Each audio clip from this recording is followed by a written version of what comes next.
পীর মুফতি গিয়াসউদ্দিন আত-তাহিরি সাহেবের নিচে দিয়ে লেখা আছে সুদ বাবদ 22,884 টাকা। কত?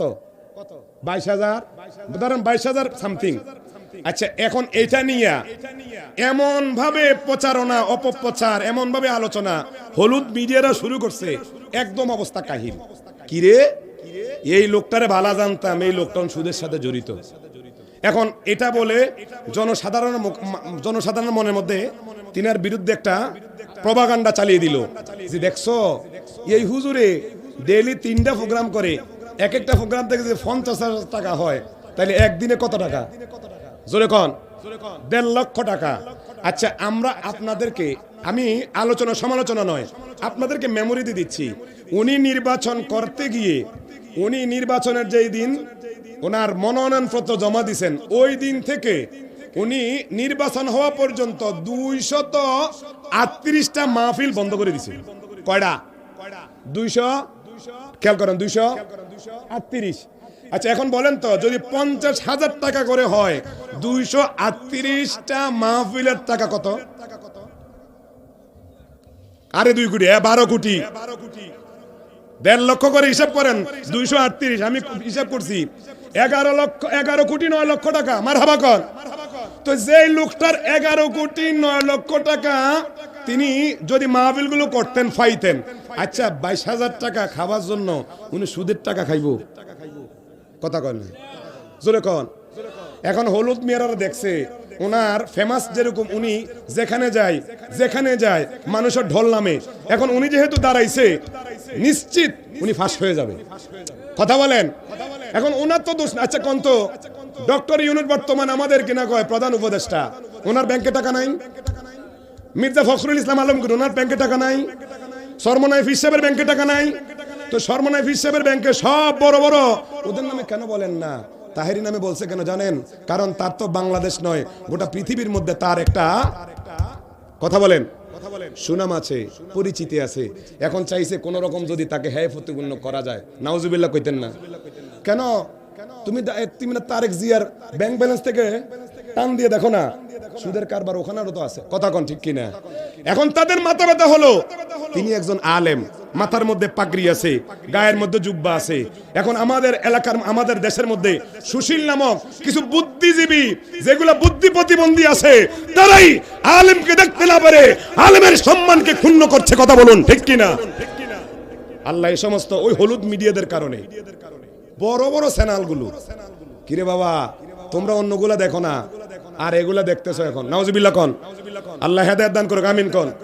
তবে হ্যাঁ, আমি পরামর্শ দেব, সুদের টাকা যেহেতু অটোমেটিক আমার আপনার ব্যাংকের মধ্যে টাকা দিলে অটোমেটিক জমা হয়ে যায়, এটা আপনি ভালো কাজে লাগাইতে পারবেন না। আপনি একটা খাত, সেটা হলো পায়খানা। কোন খানা? জোরে কন। পায়খানার মধ্যে লাগাই দিবেন। কিন্তু তাহিরি সাহেব কি করে এই টাকার? অবশ্যই যেহেতু গোটা বাংলাদেশ নয়, সারা বিশ্বের মধ্যে উনি সুদের টাকা খায় বলে প্রপাগান্ডা ছড়িয়ে গেছে, নিশ্চিত আমি বলবো যে ওনাকে লাইভের মাধ্যমে এসে এটাকে ক্লিয়ার করার। কথা কন, ঠিক কিনা? তাহলে মানুষ বিভ্রান্ত আর হবে না। আল্লাহ রাব্বুল আলামিন আমাদেরকে বুঝার তৌফিক দান করুক, আমিন কন। আরো জোরে।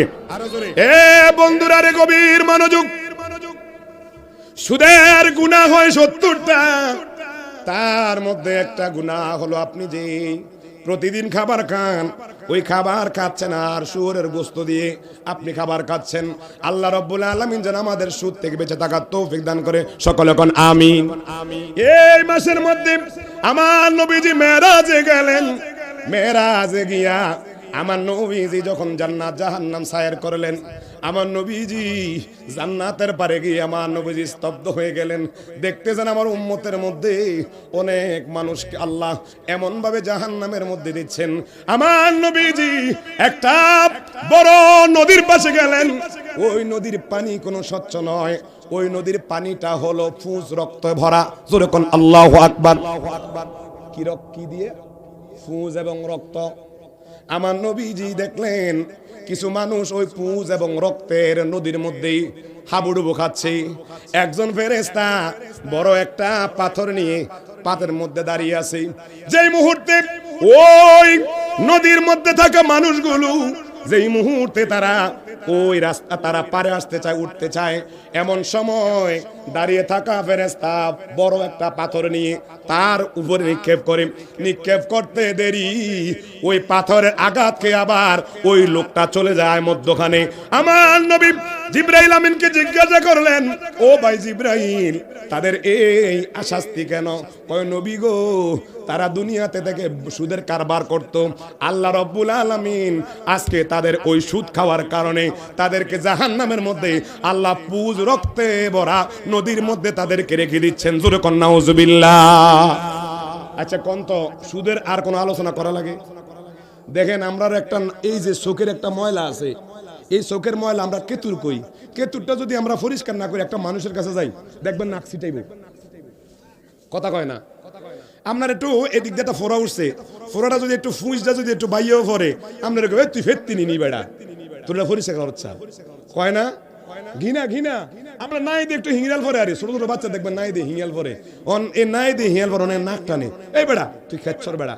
দেখেন আপনি চোখের কেতুর রে আপনি ঘৃণা করেন, আপনি ফুজরে ঘৃণা করেন, নাহের হিঙ্গেল রে ঘৃণা করেন, কিন্তু আপনি এমন একটা কাজের সাথে জড়িত, কাল হাসরের ময়দানে আপনাকে একটা ফুজ এবং রক্তের সাগরের মধ্যে হাবুডুবু খাওয়াবে।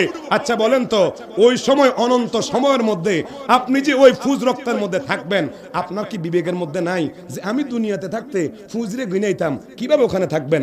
আল্লাহ আজকের এই মাহফিলের সাদকায় যারা সুদ খায়, আল্লাহ তাদেরকে সুদ থেকে বেঁচে থাকার তৌফিক দান করে, আমিন বলেন। আরো জোরে কর। খারাপ লাগতেছে, হ্যাঁ মাহফিল প্রতিদিন হয় না, বছরে একবার হয়। বন্ধুরা রে আমার, চলে যাব কবরে, এখন বেশি আলোচনা নয়। আমার নবীজি সরকারে দো আলম নূরে মুজাসসাম নবীজির দরবারে একদিন একজন সাহাবী আসছে। আয়েশা আমার নবী কয়, সাহাবী একটা কাজ করো, তোমার আমি একটা দেরহাম দিলাম, এক দিনার দিলাম, এই দিনারটা লইয়া যাও, যাইয়া তুমি সুন্দর থেকে একটা বকরি খরিদ করে আনো। সুবহানাল্লাহ বলেন। কি খরিদ করে আনতে বলছে? বকরি। খারাপ লাগতেছে আপনাকে?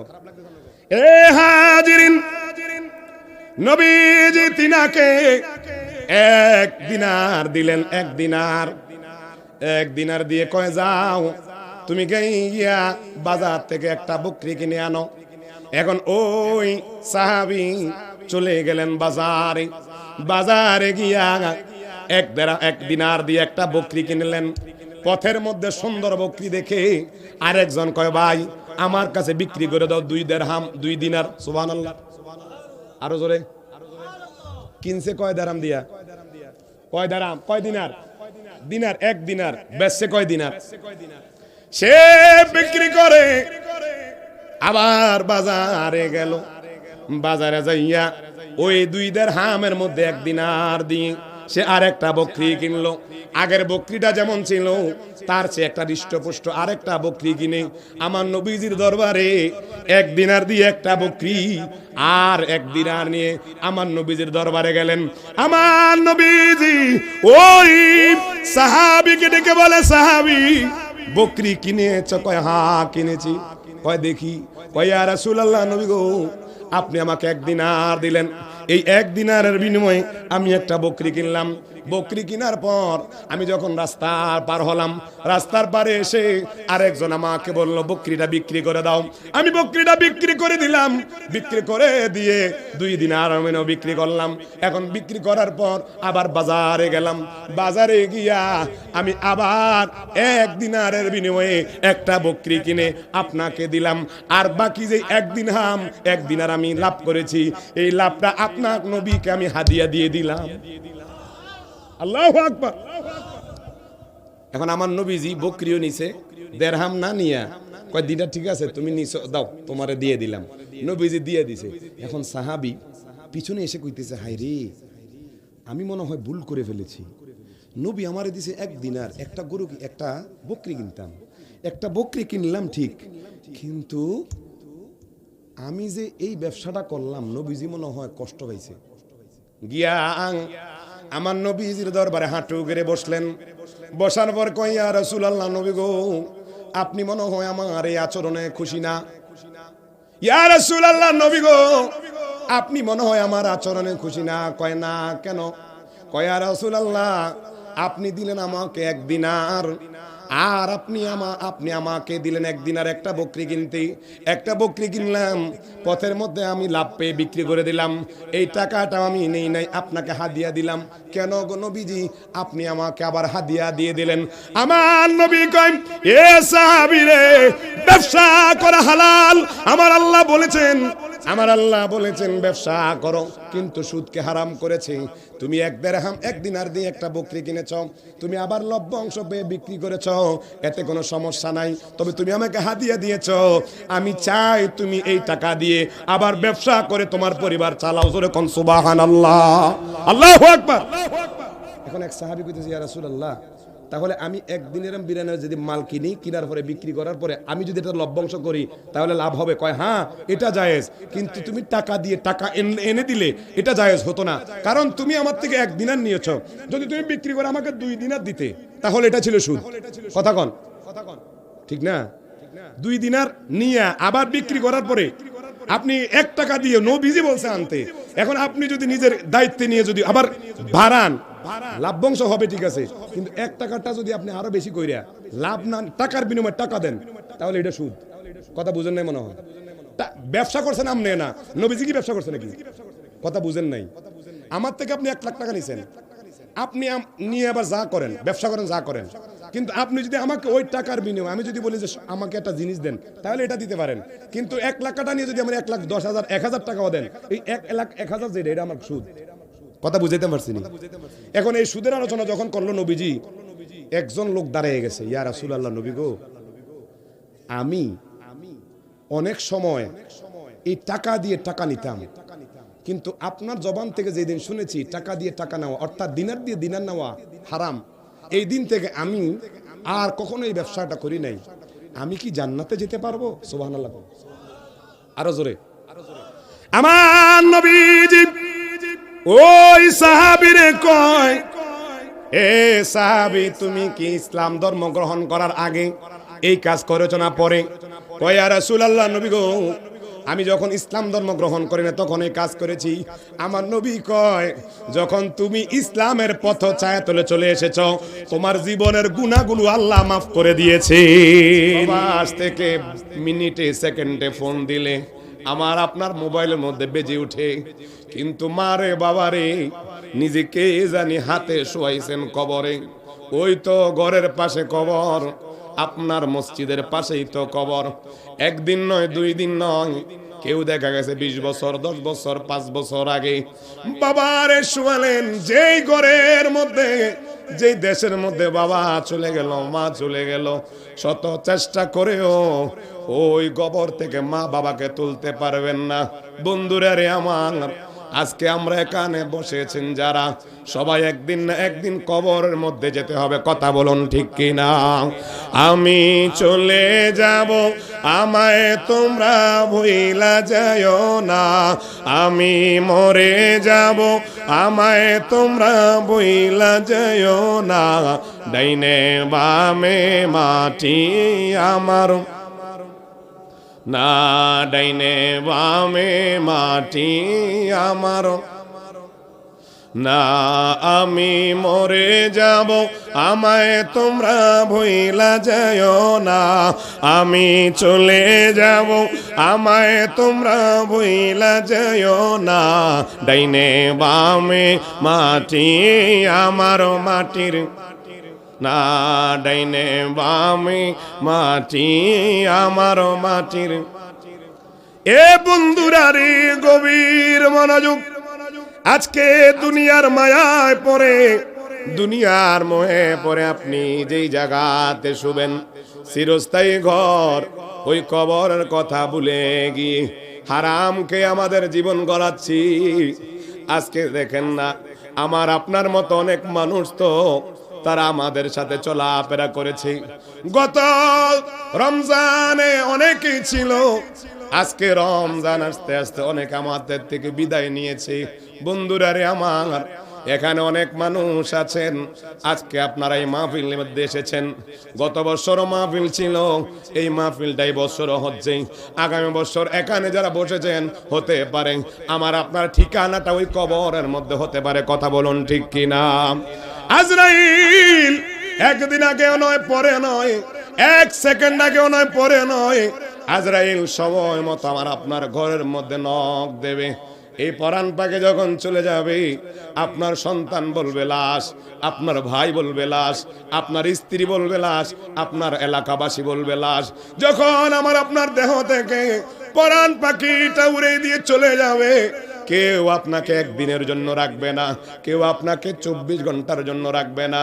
না না না, যেই সন্তানের জন্য মাথার ঘাম পায়ে ফেলে আপনি বিল্ডিং বানালেন, ওই বিল্ডিং এর বারান্দার মধ্যে আপনাকে রাখতে পারে। কথা বলুন ঠিক কিনা? সে যে নামে আজরাইল, সঠিক সময় সবার ঘরে হইবে দাখিল। কথা বলুন ঠিক কিনা? কত কাকুতি মিনতি করলেও, কাকুতি মিনতি করলেও রেহাই পাবে না। আজরাইলা শিবে যেদিন কৈফিয়ত চলবে না। কথা বলুন ঠিক কিনা? এ বন্ধুরারি, সময় আমাদের চলে যাচ্ছে।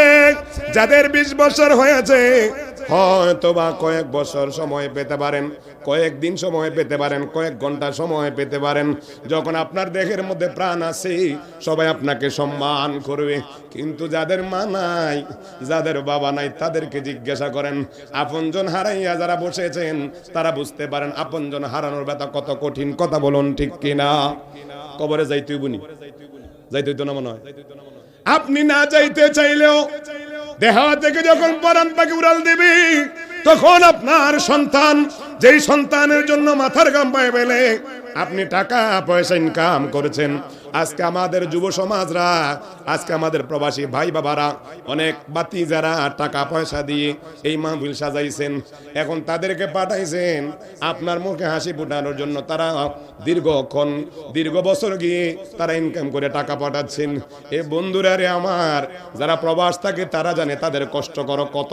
যারা প্রবাস থাকে, নিজের খাবার নিজে পাক করতে হয়, নিজের চলা নিজে চলতে হয়, নিজের কাপড়গুলো নিজে ধুতে হয়, নিজে পাক করে খেয়ে আবার মা বাবার জন্য টাকা পাঠায়। এখন আপনি আমি যারা রয়েছি, ওই প্রবাসীদের মূল্য তো আমরা অনেকে দিতে চাই না। কথা কোন ঠিক কিনা? এমন অনেক প্রবাসী আপনি টাকা চান যখন, তখনই দিয়ে দেয়। কিন্তু আমার আপনার ভাই, আপনার সন্তান, আপনার ভাতিজা, ওই প্রবাস জীবনের মধ্যে এমনও সময় যায় তারা রাতের বেলা অনির্দিষ্ট জায়গার মধ্যে যে শুয়ে থাকে। এ বন্ধুরা রে আমার, এমন প্রবাসী আছে যাদের বালিশগুলো চোখের কান্নায় বিজি। বাবা মারা গেলেও খবর পায় না, মা মারা গেলেও আসতে পারে না। এ বন্ধুরা রে, কোন দিকে নিয়ে যাচ্ছি? আজকে যারা এখানে বসেছেন, কবরের কথা একটু চিন্তা করেন। এই কবরে আপনার টাকা যাবে না। আমার নবী যে বুখারী শরীফের হাদিসের মধ্যে বলেন, যখন মানুষ মারা যাবে, ইয়াতিবুল মাইয়াতা সালাসুন, যখন মানুষ মারা যায় তার সাথে 3টা জিনিস তার কবরের পারে যায়। কয়টা? আরো জোরে কোন? বুখারী শরীফের হাদিস, আহলুহু ওয়া মালুহু ওয়া আমালুহু। আমার নবী কয় 3টা জিনিস তার কবরের পারে যাবে। ফায়াখরুজু ইসনান, 2টা জিনিস চলে আসবে। আহলুহু ওয়া মালুহু। বন্ধুরা রে আমার, আমার নবী কয় 2টা জিনিস চলে আসবে। একটা হলো আপনার আপনজন, আপনার আত্মীয় স্বজন, আর একটা হলো আপনার সম্পদ। আপনার সম্পদ আপনার সাথে যাবে না, আপনার আপনজন আপনার সাথে যাবে না। যখন আমার আপনার দেহ থেকে পরাণ পাখিটা চলে যাবে, সবাই আপনাকে আমাকে বিদায় দেওয়ার জন্য সবাই উঠে পড়ে লাগবে, উঠে পড়ে লাগবে। কেউ চলে যাবে বাজারে আপনার আমার কাফনের কাপড় আনার জন্য, কেউ চলে যাবে বাঁশ গাছের কাছে বাঁশ কাটার জন্য, কেউ চলে যাবে আপনাকে আমাকে যেখানে দাফন করবে ওই জায়গার মাটিগুলো খোঁড়ার জন্য, কেউ চলে যাবে গরম পানি করার জন্য, কেউ চলে যাবে আমাকে আপনাকে শেষ বিদায় দিতে জানাজার মধ্যে আসবে। বন্ধুরা রে আমার নবী কয়, যখন আপনি জানাজার মধ্যে আসবেন, আমার আপনার দেহ থেকে যে রুটা যাবে, ওই রুটা বলে মনে হয় আমার আত্মীয় স্বজন, এলাকাবাসী, গ্রামবাসী যারা আজকে আমাকে আমাকে শেষ বিদায় দিতে আজকে আমার জানাজার মধ্যে এসেছে, মনে হয় তারা আমার সাথেই যাবে। কিন্তু না না বন্ধু, যখন আপনার জানাজা শেষ হয়ে যায়, অর্ধেক মানুষ চলে যায়, 4 জন মানুষ আমাকে আপনাকে কাঁদে নেই। ওই 4 জন মানুষ যখন আপনাকে আমাকে কাঁদে নিল, কাঁদে নেওয়ার পর আপনি ভাবতেছেন হয়তো তারা 4 জন আমার সাথে যাবে, আপনি মনে করতেছেন 4 জন যাবে। কিন্তু বন্ধুরা রে, যখন আমাকে আপনাকে ওই কবরের পারে নিয়ে যাবে, 3 জন মানুষ আপনার কবরের মধ্যে নেমে লাশটাকে রাখবে, রাখার পর তখন আপনি ভাববেন মনে হয় আমার 3 জন যাবে। এই 3 জন আর কেউ নয়, মাথার ঘাম পায়ে পেলেন, আপনি শত কষ্ট করে সন্তান লালন পালন করেছেন, শেষ বিদায় আপনার সন্তান কবরে নেমেছে, আপনার বাবা কবরে নেমেছে, আপনার ভাই কবরে নেমেছে। একজন একজন করে মাটিয়া দিদা যখন উঠে যাচ্ছে, তখন দেখবেন অনেক বাবা মা উঠে যায়, মাটি তাড়াতাড়ি দিতে চায়। ওই সময় আমার আপনার রূহ বলবে, হায় রে, যাদের জন্য মাথার ঘাম পায়ে ফেলে শত কষ্ট করে রুজি রোজগার করলাম, আজকে দেখি নাই নাই নাই নাই, কেউ আমার সঙ্গী নাই, কেউ আমার সাথী নাই, নাই রে বন্ধু। কবরের পারে আমার আপনাকে সবাই বিদায় দিতে যাবে, কিন্তু কেউ সাথে যাবে না। আমার নবী কয়, উম্মত, ওই 3টা আমলের 3টা জিনিসের মধ্যে যেই জিনিসটা তোমার সাথে যাবে, এটা হলো ওয়া আমালুহু, তোমার আমল। জোরে কোন সুবহানাল্লাহ। আমার আপনার আমল যাবে। এখন কোন আমল? নেক আমল যা করেছেন, বদ আমল যা করেছেন, নেকি বদি দুটোটাই যাবে। বন্ধুরা রে আমার নবী কয় নেক আমল যাবে, বদ আমল যাবে। কেন জানেননি? আমার আল্লাহ রব্বুল আলামিন আপনার কাদের মধ্যে 2 জন ক্যামেরাম্যান ফিট করে রেখেছেন, 2 জন ফেরেশতা নিযুক্ত করে রেখেছেন। কি ভালো করতেছেন, কি খারাপ করতেছেন, সব কিছু লিপিবদ্ধ করা আছে। বন্ধুরা রে আমরা তো মরেই যাব, মরে যাওয়ার আগে ঈমান ঠিক করে আমল যদি করেন, ওই আমলটা আপনার কাজে আসবে। কথা বলুন ঠিক কিনা? আল্লাহু আকবার বলেন। এই কবরের চিন্তা কেউ করি না। আমার নবীজি সরকার দো আলম নূরে মুজাসসাম নবীজির জামাতা নাম হলো ওসমান। নাম কি? ইসলামের 3য় খলিফা ওসমান রাদিয়াল্লাহু তাআলা আনহু। তিনি ছিলেন তৎসময়ের মধ্যে আমিরুল মুমিনিন। আমার নবীজির 2 জন কন্যা বিবাহ করেছেন, তিনাকে দিয়েছেন জিন্নুরাইন। জোরে কোন মারহাবা। তিনার উপাধি ছিল জিন্নুরাইন। আর এই উসমান রাদিয়াল্লাহু তাআলা আনহুকে আমার নবীজি জীবদ্দশায় তাকে বলেছেন ওসমান ফিল জান্নাহ, ওসমান চলে যাবে জান্নাতে। জোরে কোন সুবহানাল্লাহ। কিন্তু এই ওসমান জান্নাতের মালিক হওয়া সত্ত্বেও ওসমান সব সময় তার মুখে, তিনার মুখের মধ্যে হাসি থাকে। কিন্তু ওসমান রাদিয়াল্লাহু তাআলা আনহু আমার নবীজির জামাতা, যখন তিনি ঘর থেকে বের হয়ে কবরের পাশে যান, তিরমিজি শরীফের হাদিস, কবরের পাশে গিয়ে তিনি যখন কবরের পাশে দাঁড়ান, সাথীরা বলে তিনি যখন কবরের পাশে যান হু হু করে কান্না করেন, এমন ভাবে কান্না করেন তিনার চোখ থেকে পানি বেয়ে, গাল বেয়ে, দাড়িগুলো ভিজে ভিজে বুক পর্যন্ত ভিজে যেত। জিজ্ঞাসা করেন, ওসমান গো, ও ওসমান, আপনাকে সারাক্ষণ দেখা যায় হাসি মুখে থাকেন, এখন আপনি কেন কান্না করেন? তার কারণ কি? কয়, সাথীরা রে, তোমরা শোনো নাই, আমি আমার নবীজির জবান মুবারক থেকে শুনেছি, ইন্না হাযাল কবর আউয়ালুল মানজিলু মিন মানাজিলিল আখিরাহ। আমার নবী কয়, উম্মত, কবর এমন একটা জায়গা, এই কবরটার মধ্যে জেলে তোমার 5টা মঞ্জিল থাকবে। প্রথম মঞ্জিল হলো কবর। ওসমান কয়, এই কবরের মধ্যে প্রথম অবস্থায় যে পার হতে পারবে, বাকি মঞ্জিলগুলো তার জন্য আসান হয়ে যাবে। আল্লাহু আকবার কন। আমার মরণের কতদিন বাকি আমি জানিলাম না গো, আল্লাহ মরণের বাকি, আমার মরণের কতদিন বাকি আমি জানিলাম না গো, আল্লাহ মরণের কত। আহা আজরাইল আসিবে যখন আমারি ঘরেতে, আজরাইল আসিবে যখন আমারি ঘরেতে, তখন আমার পরাণ পাখি ছুটা ছুটি করবে আমি জানিলাম না গো, আল্লাহ মরণের। বাকি আমার মরণের কতদিন বাকি আমি জানিলাম না গো আল্লাহ মরণের কতদিন। যেরকম মারহাবা। এই কবরে যাইতে বনি গেলে দুইটা জিনিস, একটা হলো ঈমান আর একটা হলো আমল। ঈমান ছাড়া আমলের কোনো দাম নাই, আর ঈমানটা মজবুত করতে হবে। আলা ঈমানা লিমান লা মুহাব্বাতা লাহু। আমার নবী কয় উম্মত ঈমানটাকে মজবুত করবা, আমি নবীজির মুহাব্বতের মাধ্যমে তোমার ঈমান মজবুত হয়ে যাবে। আল্লাহু আকবার বলেন। এ বন্ধুরা রে, আমরা তো ভাগ্যবান, আল্লাহ রাব্বুল আলামিন আমাদেরকে মুসলমান করে পাঠাইছেন। কথা কোন ঠিক কি না? শুধু ভাগ্যবানই নয়, আল্লাহ চাইলে আমাদেরকে মুসলমান বানাইছেন ঠিক, কিন্তু আদম আলাইহিস সালামের উম্মত বানাইতে পারতেন, হযরতে মুসা আলাইহিস সালামের উম্মত বানাইতে পারতেন, হযরত ইব্রাহিম খলিলুল্লাহর উম্মত বানাইতে পারতেন, হযরতে ঈসা রূহুল্লাহর উম্মত বানাইতে পারতেন, কিন্তু না না না, আল্লাহ রাব্বুল আলামিন আমাদেরকে দয়া করে মায়া করে এমন একজন নবীর উম্মত বানাইছেন যিনি হলেন আল্লাহর বন্ধু, আল্লাহর প্রিয় মাহবুব, যিনার নাম হলো হাবিবুল্লাহ। জোরে কোন সুবহানাল্লাহ। ইয়া রাসূলুল্লাহ,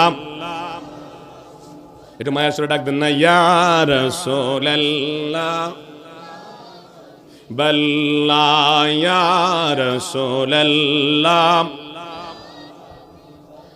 আহা হাজারো দরুদ হাজারো সালাম নবী গো আপনার কদমে দিলাম, হাজারো দরুদ হাজারো সালাম নবী গো আপনার কদমে দিলাম। ইয়া রাসূল ইয়া হাবিবাল্লাহ ইয়া রাসূলুল্লাহ। সকলে কোন মারহাবা। নবীর উম্মত হলাম শ্রেষ্ঠ, কিন্তু আমাদের দ্বারা কাজ হয় নিকৃষ্ট। কথা কোন ঠিক কি না? আল্লাহ কোরআন দিয়েছে শ্রেষ্ঠ, কিতাবুল্লাহ কোরআন দিয়েছে শ্রেষ্ঠ, নবী পেলাম শ্রেষ্ঠ, আমরা ঈমান আমরা নবীর উম্মত হলাম শ্রেষ্ঠ, কিন্তু এমন উম্মত আছে দাবিদার সুদের কারবারে জড়িত, আছে না নাই? আমাদের সমাজের মধ্যে এমন একটা সমাজবাদ নাই, এমন একটা গ্রামবাদ নাই, এই সুদরা মহামারী আক্রান্ত, ক্যান্সার যেমন আক্রান্ত হয় তার চেয়ে বেশি মহামারী আকার ধারণ করেছে। কথা কন। তবে হ্যাঁ, বাংলাদেশ সিস্টেম হলো, আপনি যদি ব্যাংকের মধ্যে টাকা রাখেন আপনি বলবেন হুজুর আমি সুদ খাবো না, কিন্তু বাংলাদেশের এমন একটা সিস্টেম, আপনি টাকা রাখলে এটার ইন্টারেস্ট আপনার অটোমেটিক আপনার টাকার মধ্যে যোগ হয়ে যায়। কথা কন ঠিক কিনা? আরো জোরে কন। এখন অনেকেই ইচ্ছাকৃত খায়, অনেকে ইচ্ছাকৃত খায় না। কথা বলেন। এখন ইচ্ছাকৃত যারা খান তারা কি ভালো করে না খারাপ করে? আজকে তাবারক আছে, আচ্ছা আপনারা বেশি সময় নিতাম না, তাবারক আসলে ইনশাল্লাহ ছেড়ে দেব। যারা এখানে আছেন তারা জান্নাতের বাগানে আছেন, মারহাবা বলেন। যতক্ষণ এখানে থাকবেন অন্তত আপনার গুনাহ থেকে বেঁচে থাকবেন। আপনার এই জায়গার মধ্যে বসার কারণে নাযালাত আলাইহিমুস সাকিনা গাশিয়াত আলাইহিমুর রাহমা, অসংখ্য ফেরেশতা আমার আপনার উপর রহমতের বৃষ্টি বর্ষণ করছেন। ইয়া মুহাম্মদ মুস্তাফা নবী, ইয়া মুহাম্মদ মুস্তাফা, সকলে কান মারহাবা। আমার নবীজির দরবারে এইভাবে সবাই আমার নবীজির আলোচনা শুনতেছেন। হঠাৎ করে আমার নবীজি জান্নাত জাহান্নামের আলোচনা করলেন, সুদের আলোচনা করলেন, পরনিন্দার আলোচনা করলেন। একজন লোক আমার নবীজি বললেন তোমরা আল্লাহর ইবাদত করবে, ওয়াবুদুল্লাহ ওয়ালা তুশরিকু বিহি শাইআ, তোমরা কারোর সাথে আল্লাহর সাথে শরীক করবে না। এখন আমার নবী কয় তার পাশাপাশি আরেকটা কাজ করবে, যদি জান্নাতে যেতে চাও মা বাবা যাদের আছে ওই মা বাবার খেদমত করে তুমি যদি জান্নাত পেতে চাও, ওই মা বাবার খেদমত করে তুমি জান্নাতে হতে পারবে। জোরে কোন সুবহানাল্লাহ, আল্লাহু আকবার বলেন। আমার নবীজির দরবারে এই আলোচনা যখন হলো, পিছন থেকে একটা জীর্ণ শীর্ণ মানুষ দাঁড়িয়ে গেছে, গায়ের মধ্যে জামা কাপড় এমন ভাবে পরে আছে তিনার গায়ের মধ্যে তেমন জামা নাই, সুন্দর জামা কাপড় নাই, মানুষটা খাটো এবং মানুষটা কালো। আমার নবীজির দরবারে দাঁড়িয়ে গেলেন, সালাম দিলেন, আসসালাতু আসসালামু আলাইকা ইয়া রাসূলুল্লাহ। নবী গো, আমার একটা প্রশ্ন আছে। আমার নবী কয়, সামনে আসো। ওই সাহাবী সামনে আসলেন, আসার পরে কয়, ইয়া রাসূলুল্লাহ, ইয়া হাবিবাল্লাহ, আপনার ইসলাম ধর্ম গ্রহণ করেছি। আপনি যে বললেন আল্লাহর সাথে কাউকে শরীক না করতে, ইয়া রাসূলুল্লাহ, নবী গো, আল্লাহর সাথে কাউকে শরীক করি না, আমি আপনার পিছনে নামাজ আদায় করি। কিন্তু আমার নবী কয়, সাহাবী রে, তুমি তোমার মা বাবা যদি থাকে মা বাবার খেদমত করো। এই কথা যখন বলল, ওই সাহাবী নিচের দিকে মাথাটা দিয়ে জোর করে চোখের পানি ছেড়ে দিল। আমার নবী কয়, সাহাবী তুমি কেন চোখের পানি ছাড়লা? কয়, ইয়া রাসূলুল্লাহ, নবী গো, আপনি যে বলেছেন জান্নাতে যেতে হলে আল্লাহর সাথে কাউকে শরীক করে আমি যেন ইবাদত করি, এক আল্লাহর ইবাদত করি, আর আমার হকুল আইবা হকুল্লাহ, আমার হকুল ওয়ালিদাইন, মা বাবার খেদমত করি। ইয়া রাসূলুল্লাহ, নবী গো, আমার তো মা নাই বাবা নাই। আমার নবী কয়, ও সাহাবী রে, তোমার মা বাবা কি হয়েছে? কয়, ইয়া রাসূলুল্লাহ, নবী গো, ও মায়ার নবীজি, আমি যখন দুনিয়াতে আসবো, আসার আগে আমার বাবাটা মারা গেছে। ইয়া রাসূলুল্লাহ, নবী গো, আমি জন্ম হওয়ার কয়েক মাস পরে আমার মাটা মারা গেছে। আমার মা বলতে বাবা নাই, মা নাই। আমার নবী কয়, তোমার বাড়ি কই? কয়, ইয়া রাসূলুল্লাহ, আমার বাড়ি ঘর নাই। আমার নবী কয়, থাকো কই? কয়, ইয়া রাসূলুল্লাহ, নবী গো, ও মায়ার নবীজি, আমি আপনার এই মসজিদে নববীতে বারান্দার মধ্যে আমি শুয়ে থাকি। কয়, ইয়া রাসূলুল্লাহ, আমার কোনো ঘর নাই, আসমানের ছাদ যেটা রয়েছে ওইটাই আমার ছাদ, আর আপনার মসজিদের বারান্দা হলো আমার বাড়ি। ইয়া রাসূলুল্লাহ, আমি এখানেই থাকি। নবী আমার ডেকে কয়, সাহাবী রে, ও সাহাবী, তুমি কি খাও? কয়, ইয়া রাসূলুল্লাহ, আমি আপনার এই দরবারের মধ্যে যা হাদিয়া তোহফা আসে আপনি যদি দান করেন আমি খেতে পারি, আর না হয় আমাকে কেউ খাবার দেয় না। 3 দিন 5 দিন 7 দিন পর্যন্ত আমি না খেয়ে থাকি।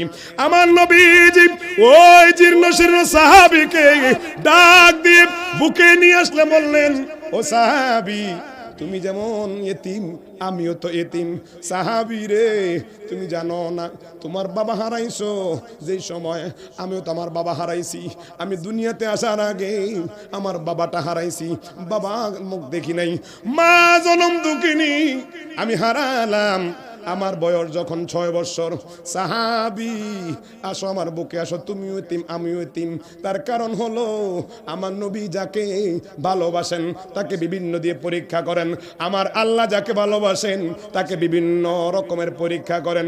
সাহাবীর আমার নবী কয়, কেঁদো না কেঁদো না, আমি এতিমের কষ্ট বুঝি, আমি এতিমের অবস্থান বুঝি। এ সাহাবী, তুমি শুনে নাও, আমার বাবা আমি দুনিয়াতে আসার 6 মাস আগে ইন্তেকাল করেছে। আমার বয়স যেদিন 7 দিন, এই 7 দিনের মাথায় আমার মা আমেনা আমাকে দুধ পান করাইছে। কিন্তু আমার বয়স যখন 14 দিন, বাকি 7 দিন উম্মে আয়মন এবং আমার চাচা আবু লাহাবের ওই দাসী সুমাইয়া আমাকে দুধ পান করাইছে। সাহাবী রে, তুমি শুনো রে, আমার বয়স যখন 14 দিন, তখন আমার এলাকার মধ্যে, আমাদের এলাকায় একটা প্রসিদ্ধ অবস্থান ছিল, প্রসিদ্ধ রেওয়াজ ছিল। আমাদের এলাকার মধ্যে সন্তান হলে ওই সন্তানগুলো 2 বছরের জন্য দিয়ে দেওয়া হতো।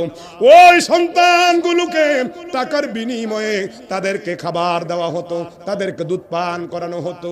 কিন্তু এক সময় আমার বয়স যখন 14 দিন, আমি আম্মা জান থেকে শুনেছি, উম্মে আয়মান থেকে শুনেছি, 14 দিনের মাথায় তায়েব থেকে কিছু মহিলা আসছে, 8-10 জন মহিলা। ওই মহিলাগুলো মক্কা নগরীতে এসে যাদের সন্তানগুলো বেশি টাকাওয়ালা পয়সাওয়ালা, ওই সন্তানগুলোকে সবাই নিয়ে গেছে। যেই মুহূর্তে আমার ঘরের মধ্যে আসে, ঘরের দরওয়াজায় যখন আসে, যখন শুনে আমার বাবা নাই, আমার মা নাই, আমার বাবা নাই, আমার মা আছে, তখন আর কেউ আমাকে নিতে চায় না। এ সাহাবী রে, আমার মা বলল, ওই দিন হালিমাতুস সাদিয়া নামক একজন ওই তায়েফের একজন মহিলা এসেছে। ওই মহিলা অনেক গরিব মানুষ, তিনি আমার বাড়িতে আসলেন। আসার আগে ওই তিনা যাদের সাথে এসেছেন উনি আসতেছেন, ওনার ঘোড়াটা ওনার গাদাটা একটু দুর্বল হওয়ার কারণে রওনা দিয়েছেন একসাথে, কিন্তু আস্তে আস্তে সবাই এসে সন্তানগুলো নিয়ে গেছে। হালিমাতুস সাদিয়া বলে আমি দেখলাম সবাই সন্তানগুলো নিয়ে যাচ্ছে আর আমি আসতেছি, পথের মধ্যে তাদের সাথে দেখা হলো, জিজ্ঞাসা করলাম আর কোনো সন্তান আসেনি? কয় না, আর কোনো সন্তান নাই। একজন মহিলা ডেকে কয় ও হালিমাতুস সাদিয়া, মক্কার দক্ষিণে একটা ঘর আছে, ওই ঘরের মধ্যে একটা সন্তান আছে, ওই সন্তানের বাবা নাই, তুমি যদি যাইতে চাও তাহলে নিতে পারো। আমার নবী কয় সাহাবীরি হালিমাতুস সাদিয়া তখন তার স্বামীকে ডেকে বলে, ও প্রাণের স্বামী গো, আমরাও তো গরিব মানুষ, আমরা তো সন্তান লালন পালন করব কোনো কিছু টাকার বিনিময়ে, কিন্তু আজকে যেহেতু এই মক্কা নগরীতে আর কোনো সন্তান নাই, চলেন না বাড়িতে চলে যাই। হারেস বলে, ও গো প্রাণের স্ত্রী, যেহেতু মক্কা নগরীতে প্রবেশ করেছো, চলো না, আমরা তো এখন খালি হাতে যাব, চলো না, ওই ঘরের মধ্যে এতিম সন্তানটা যদি পছন্দ হয় তাহলে ওই সন্তানটাকে নিয়ে যাবো। জোরে কোন আল্লাহু আকবার। আল্লাহুম্মা সাল হাসাইয়্যিদানা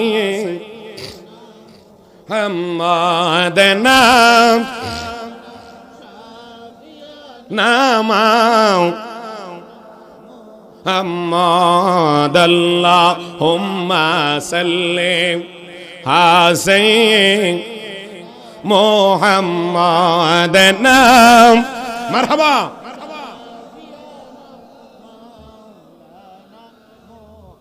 আমরা সবাই গুনাহগার গো, নবীজি আপনায় চিনলাম না, আহা এই কারণে রোজে হাসরে আমাদেরকে ভুলেন না। আল্লাহ হাসাইন মোহাম্মদ নাম।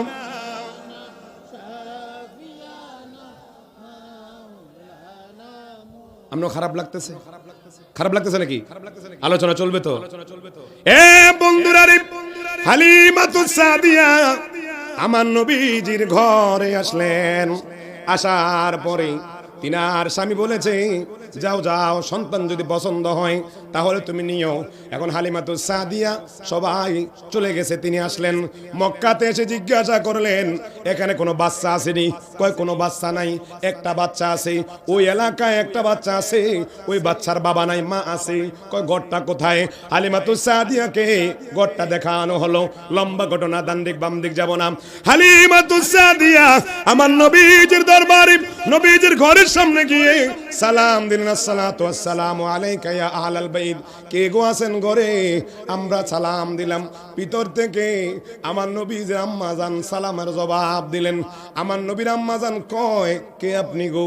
কয় আমি তায়েফ থেকে এসেছি, আমি ইসলাম একটা সন্তানের জন্য, ওই সন্তানকে 2 বছর লালন পালন করে আমি কিছু টাকার বিনিময়ে সন্তানকে লালন পালন করব। এই কথা যখন বললেন, হালিমাতুস সাদিয়া কয়, আপনি যদি আমাকে অনুমতি দেন আমি আপনার ঘরের মধ্যে ঢুকবো। জোরে কোন সুবহানাল্লাহ। হালিমাতুস সাদিয়া আমার নবীজির আম্মাজান থেকে যখন অনুমতি নিলেন, আমার নবীজির আম্মাজান কয়, আসুন আপনি ঘরে আসুন। আমার নবীজির আম্মাজান ঘরের মধ্যে ঢুকালেন। হালিমাতুস সাদিয়া দেখলেন আমার নবীজির আম্মাজানের কোল মুবারকে আমার নবীজি শোয়া ঘুমার মধ্যে রয়েছে। আমার নবীজির উপরে একটা সাদা রেশমি কাপড় দিয়ে আমার নবীজিকে ঘুম পাড়াচ্ছেন। এই দিক দিয়ে আমেনা আমার নবীজি ওই দুদুমা হালিমাতুস সাদিয়া যখন আমার নবীকে আনতে চাইলেন, আনার পরে জিজ্ঞাসা করেন, আপনি কে গো, আপনার নাম কি? কয় আমার নাম হালিমাতুস সাদিয়া। কয় কোথা থেকে এসেছেন? কয় আমার বাড়ি তায়েফে। কয় তায়েফ থেকে এসেছেন? কয় হ্যাঁ তায়েফ থেকে এসেছি। এই কথা যখন বললেন, মা আমেনা চোখের পানি ছেড়ে দিয়ে কয়, বোন গো, ও বোন, অনেক তায়েফের মানুষ এসেছে, আমার ঘরের দরওয়াজার মধ্যে তাদের গোড়াগুলো রেখেছে। যখনই শুনেছে আমার সন্তান বাবা নাই, বাবা হারা এতিম, তখনই আমার সন্তানকে কেউ দেখতেও আসে নাই, কেউ আদর করতে আসে নাই, কেউ দেখতে আসে নাই। আমার নবী কয়, ও সাহাবী রে, তুমি তোমার বাবা দেখো নাই, আমি আমার বাবা দেখি নাই। তুমি তোমার মা দেখো নাই, আমি আমার মাকে দেখেছি 6 বছর। তার আগে তায়েফের ময়দানের মধ্যে আমি ছিলাম। সাহাবী, তোমাকে আমি ঘোষণা দিচ্ছি, তোমার মা হারাইছো, বাবা হারাইছো। যদি মার মায়াটা অন্তরে লাগাইয়া, বাবার মায়াটা অন্তরে লাগাইয়া তুমি যদি মার জন্য বাবার জন্য দোয়া করো, রব্বির হামহুমা কামা রাব্বায়ানি সগীরা, কান্না রব্বির হামহুমা কামা রাব্বায়ানি সগীর। আমার নবীজি সাহাবীকে শিখান, সাদ ইবনে আব্দুল্লাহকে শিখিয়ে দিলেন, মা নাই, বাবা নাই, মার জন্য দোয়া করবা, বাবার জন্য দোয়া করবা। যদি তুমি সন্তান হয়ে মার জন্য দোয়া করো, বাবার জন্য দোয়া করো, খোদার জাতে পাকের কসম দিয়ে বলি, তুমি যদি মার মায়ের অন্তরে লাগাইয়া, বাবার মায়ের অন্তরে লাগাইয়া চোখের পানিটা কার আসু জুবাবে মাসি মাথা পরিমাণ যদি হয়ে যায়, আল্লাহ রাব্বুল আলামিন ফেরেশতাদের মাধ্যমে তোমার পানিটা ওই জাহান্নামী মা বাবার কবরের মধ্যে ছিটাইয়া দে। জানি না রে ভাই, এখানে আমার অনেক বাবারা রয়েছেন, কাকারা রয়েছেন, জেঠারা রয়েছেন, অনেক ভাই আছেন, অনেকের মা নাই, অনেকের বাবা নাই। আমি অনেককে দেখতেছি, অনেকে বাবা হারাইছেন 10 বছর, অনেকে মা হারাইছেন 20 বছর, অনেকে ভাই হারাইছেন 10 বছর। এ বন্ধুরা রে, নাই নাই, আমার দাদা নাই, আমার দাদি নাই, আমার নানা নাই, আমার নানি নাই। আমার নানা যখন, আমার নানি যখন মারা যায়, আমার আম্মায় কয় আমি ছোট ছিলাম। মা যারা হারাইছে সে বুঝে মার দাম কত, বাবার দাম কত। এই জায়গার মধ্যে অনেকে আছেন নিজের হাতে মাকে শোয়াইছেন, বাবাকে শোয়াইছেন। বন্ধুরা রে আমার, বাবা হাজিরা রে আমার, ওই মা হারাইয়া এতিম হয়ে যারা এখানে বসেছেন, আমার নবী কয়, কেউ যদি মার মারা অন্তরে লাগাইয়া, বাবার মায়ের অন্তরে লাগাইয়া, কারা সুজুবাবি মাসি মাথা পরিমাণ মার মায়ের অন্তরে লাগাইয়া, বাবার মায়ের অন্তরে লাগাইয়া চোখের পানি ছাইরা দেয় আর মা বাবার জন্য দোয়া করে, একজন ফেরেশতা আমার আল্লাহ নিযুক্ত করে দেয়। ওই ফেরেশতাটা আমার আপনার মা বাবার কবরের মধ্যে আপনার পানিটা ছিটাইয়া দেওয়ার সাথে সাথে জাহান্নামের আগুন আল্লাহ হারাম করে দেয়। আল্লাহু আকবার কোন। গত কয়েকদিন আগে আজকে আমাদের প্রবাসী আমার আপন ভাই আছে, আমার চাচাতো ভাই আছে, আমার বাতি যারা আছে, অনেকে টাকা পয়সা দিয়ে আজকে মাহফিলের মধ্যে সহযোগিতা করেছেন। এ বন্ধুরা রে আমার, গত কয়েকদিন আগে উত্তর বরুড়াতে আমি একটা প্রোগ্রাম করেছিলাম। রাতে যখন বাড়িতে আসলাম, একজন প্রবাসী ভাই আমারে ফোন দিছে। আমার জামাল মিডিয়া, আহসানুল্লাহ মিডিয়া, ওনারা ওই মাহফিলগুলো ক্লিপ করে যখন ছাড়ে অনেকেই দেখে, আপনারা অনেকেই দেখেন। একজন প্রবাসী ভাই আমাকে রাতে ফোন দিছে, কয় হুজুর আপনি তো এলাকাতে প্রোগ্রাম করেছেন, আমি আপনার থেকে দোয়া নেওয়ার জন্য আপনাকে ফোন দিছি। হুজুর গো, আমার মা নাই, বাবা নাই, মার জন্য বাবার জন্য দোয়া করার জন্য আপনাকে ফোন দিলাম। আমি কইলাম আপনার মা কি হয়েছে? কয় মা মারা গেছে, বাবাও মারা গেছে। এখন কয় হুজুর আপনার যদি কয়েক মিনিট সময় হয় আমি আমার ঘটনাটা বলবো। আমি কয় সমস্যা নাই বলেন। কয় হুজুর আমার ভাই হলো 5 জন, আমরা 5 জন, আমি সবার ছোট। এখন বড় ভাই বিবাহ করেছে, কিছুদিনের মধ্যে বড় ভাই আলাদা হয়ে গেছে। ছোট ভাই বিবাহ করেছে, তিনারাও আলাদা হয়ে গেছে। মেজো ভাই বিবাহ করেছে, তিনারাও আলাদা হয়ে গেছে। সেজো ভাই বিবাহ করেছে, সবাই আলাদা হয়ে গেছে। হুজুর বাবা মা আমরা আলাদা, কারো ভাই 2 দিন, কারো ভাই 3 দিন, এইরকম করে খাবার খাইতেছি। কয়েকদিন যাওয়ার পর আমার মা কিছু স্বর্ণ অলংকার আমার কাছে দিছে, আর বাবা কিছু টাকা দিয়া কয় পুত্রে সবাইজন বিবাহ করে ফেলেছে, তুমিও যাও, বিদেশে যাও। তুমি তো বিবাহ করা দরকার, তোমার তো ঘর নাই, বাড়ি নাই, তুমি বিদেশে চলে যাও। বিদেশে যাইয়া টাকা ইনকাম করার পরে তারপরে তুমি এখানে এসে একটা ঘর তুলিয়ে বিবাহ করবা। কয় হুজুর মার স্বর্ণ অলংকার বিক্রি করে বাবার টাকাগুলোকে সমানভাবে জড়ো করে আমি বিদেশ চলে গেলাম। হুজুর আমি বিদেশে ভালোই ছিলাম, 2-3 মাস আমি যাওয়ার পর আমার মাকে টাকা দিলাম, মাকে টাকা দিয়ে বাবাকে টাকা দিলাম, আমি প্রতি মাসে টাকা দেই।